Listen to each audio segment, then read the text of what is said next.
Welcome back to Axel Learning. If you're new, welcome. In today's video, we'll use our knowledge on seed numbers to check answers. If you haven't watched our video on understanding seed numbers, check it out before watching this video. In this video, we'll check if 4,089 minus 2,876 is equal to 1,203. Step 1, find the seed numbers of the numbers in the equation. The seed number of 4,089 is 3. The seed number of 2,876 is 5.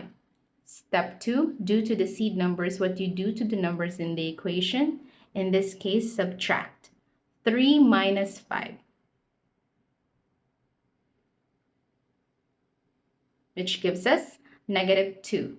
In case of subtraction and you get a negative or 0 seed number after applying step 2, add 9 to it.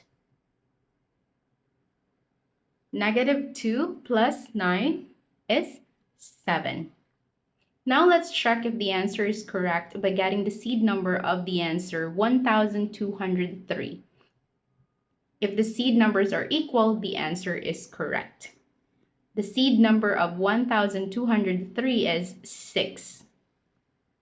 This means that 4,089 minus 2,876 is not equal to 1,203. If you like this video, push the like button and subscribe for more math techniques.